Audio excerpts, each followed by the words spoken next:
Tang couldn't help. Tang never questioned Yuxiu again, which was what particularly touched Yuxiu. In fact, Tang was taking care of Yuxiu in many aspects. For example, nutrition. Tang warned Yuxiu that regardless of whether you are married or not, pregnancy is a woman's major event and should not be taken lightly. How things will be handled in the end will be discussed later. But the body cannot collapse. If your body fails and gets to the root of the disease, no food can make up for it. Yuxiu kept nodding. Yuxiu didn't have any opinions, so she was good and listened to Tang wholeheartedly. Tang began to replenish Yuxiu's health. She made chicken soup, pork rib soup, Croatian carp soup, and hoof soup. She secretly brought them to the accounting office and ordered Yuxiu to drink it. After she drank, she ordered Yuxiu to eat. Tang spent a lot of money on Yuxiu's health, but her attitude was extremely strict. She was demanding only as a loving mother, and there was no room for bargaining. Tang forced Yuxiu, and the more she scolded her, the more motherly love she showed. No matter how ignorant Yuxiu was, she still understood this point and shed tears while drinking. Tang always accompanied Yuxiu when she shed tears, and sometimes she shed more tears than Yuxiu. Yuxiu was not worried about herself anymore. With Tang, she had a backer. Yuxiu's tears were mainly because of Tang.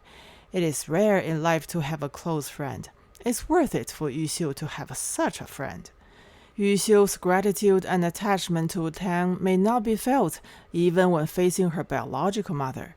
Tang said it was okay. I got you. She almost patted her chest. Yuxiu was young, able to eat and drink, but after less than a month, she suddenly realized that something was wrong. Her belly was growing like crazy, and it suddenly bulged out into a big chunk. The fetus in the belly seemed to have received extra encouragement and started to be naughty. It was practiced fisting and kicking with its little arms and legs. Without her attention, it was like dong and another dong. The little thing's fists and kicks gave Yuxiu a sense of unspeakable affection. But more importantly, she felt unspeakable panic. The little thing in her belly is a human being. It's so heart-piercing and refreshing. Yuxiu told Tang about this situation and even lifted up her shirt in the accounting room and gave Tang a look. Tang looked at Yuxiu's belly with a little surprise on her face. She sighed and said, "It's all my fault. I was too impatient and made up for it too early." How could Auntie Tang be blamed for this? Yuxiu's extra supplements finally stopped on this day. However, her stomach was like the position of a cadre. It can go up, but cannot go down. Seeing that, even the sweater can't cover it. Fortunately, Yuxiu was not stupid. She found a lot of cloth tapes and used them to tie herself up. Yuxiu said very worriedly, "Auntie Tang, you won't tell others, will you?" Tang became angry, turned her back, ignored Yuxiu, and shed tears again. Yuxiu knew that she was wrong and apologized sincerely. It took a long time to persuade Tang to stop crying. According to Tang, to really solve the problem, going to the hospital for treatment is a must. The key is timing. Of course, it's not good if it's too late, and it's not good if it's too early. Having said that, Tang was not sure when the opportunity would be, and Yuxiu was even less sure. She could only listen to Auntie Tang. She only reminded her every once in a while. She couldn't be too hasty when urging her. If so, it would appear that she didn't trust Tang. In fact, Tang also had Tang's difficulties. Tang said that several times she walked to the door of the hospital. When she saw the doctor, she backed down again. She couldn't say anything. If she really opened her mouth, wouldn't she have betrayed Yuxiu? "Yuxiu, you don't know. Doctors never put plasters on their mouth." This sentence was reasonable. She could only say that Auntie Tang was considerate, as the doors and bridges were all thought through in detail. Time dragged on for a few more days, and Yuxiu couldn't care about it anymore. Yuxiu said, "It's better to tell the doctor. Sooner or later, the doctor will know." The weather is getting cooler and colder day by day. For Yuxiu, this is almost a blessing from God. If it hadn't been so cold this year, Yuxiu might have already shown it. It seems that God is good to Yuxiu. After a winter rain, the temperature dropped sharply, so Yuxiu's yellow coat naturally came up.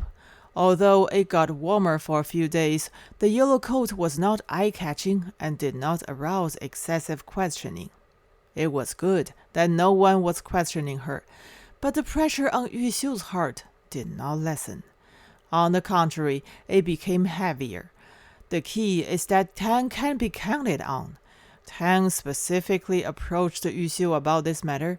As soon as she met her, Yuxiu knew something was wrong. Tang's eyelids were so swollen, and she told Yuxiu everything about the situation. Tang had been to the hospital and asked the director. As soon as she opened her mouth, the director became suspicious before she could mention Yuxiu.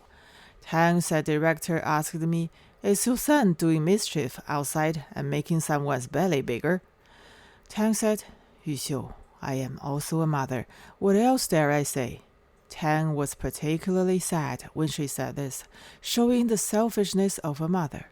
She felt guilty for this and was too sad to look into Yuxiu's eyes. Yuxiu was desperate, but despite that, she is still a sensible girl and understands Tang very well. No matter what, she can sacrifice her son for me. No mother can.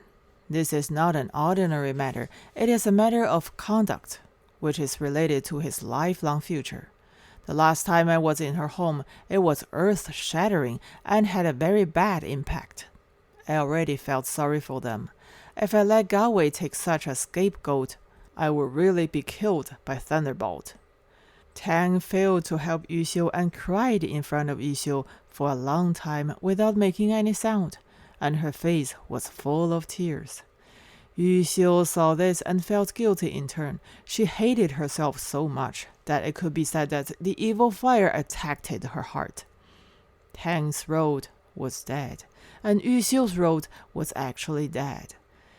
Yuxiu wiped away Tang's tears and thought, "Auntie, Yuxiu can only repay you in her next life."